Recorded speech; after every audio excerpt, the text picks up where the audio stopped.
Do your Power Wheels slip like this over the smallest bumps? Or does it get stuck on snowy hills like this? Does it get stuck on hills like this? As a kid, wouldn't you want to go through snow piles like this? And then you get stuck and can't reverse like this? Well, we have a fix for you.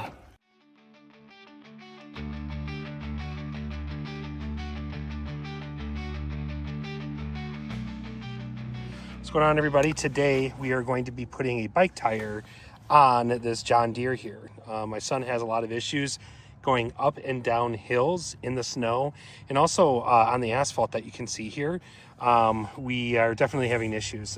You'll see that I have a jack right there. I know it's overkill, but I'm showing my son how to use a jack, kind of like changing a tire today. So here is the bike tire. I've seen another tutorial where you basically put the bike tire on, screw on each side all the way around the tire. It'll wrap around there, and then I have to cut this off to size. So we're just going to experiment with that today. We'll see how it goes. Here we go. All right, the next step I need to do is I highly recommend using tin snips to cut across here. There are bands inside of the tire that I need to cut through, and using like a saw or using even like just a wire cutter isn't strong enough. So I'm going to use this to kind of cut through to make the first couple of cuts.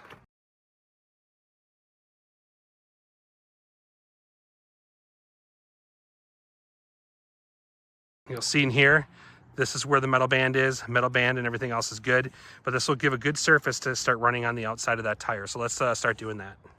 All right, so the first thing I'm going to do here is I'm going to align kind of the center line. There's a center line on the tire itself. So center here, and that's kind of going to be my line that I'm going to start following and putting these screws in. I decided to use some self-tapping screws.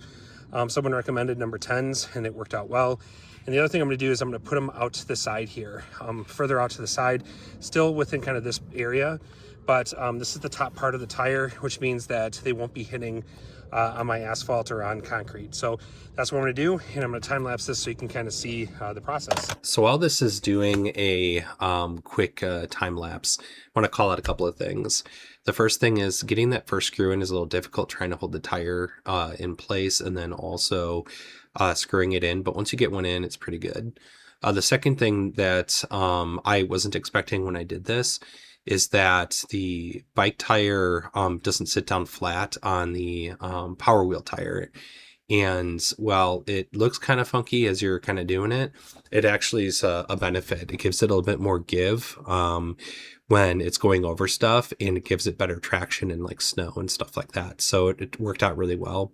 The last thing is initially I was kind of going side by side with the screws, but then I started staggering them. So you'll see on the second tire, I staggered them, and I found that was just a little bit better pattern to kind of get the bike tire to align a little bit better. If you've ever let your kid use their Power Wheel in winter, you would understand how crazy this is. The Power Wheel had zero issues running in the snow with both my kids in it. Now, it didn't have the 18-volt battery system installed yet, so you'll hear it's kind of struggling a little bit with power. I think the battery was just getting worse. The other funny thing is you'll see that snow starts collecting on the front of his tire because it was sticky snow, but it was just trucking along. I mean, really, that thing was unstoppable.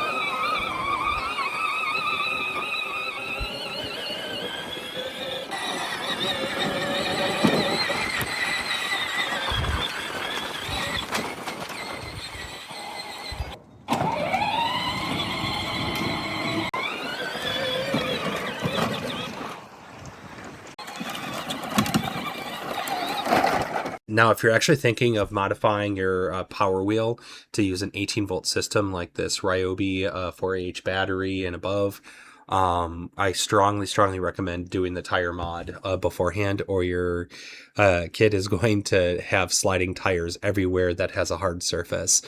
So I'm happy that I did this mod before, but I am going to do another video on this modification kit, where it shows that it has a digital gauge, an on-off switch inside the cabin for the kid to play with, but also it has heat sinks for the rear motors to keep them cooler with a higher charge, a little bit faster vehicle.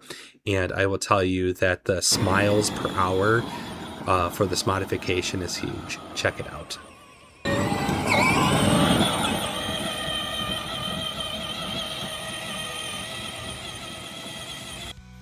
I'm always interested in hearing your opinion, so drop a comment below. Also, don't forget to subscribe for more tangents on cars, products, and more. Thanks again for watching.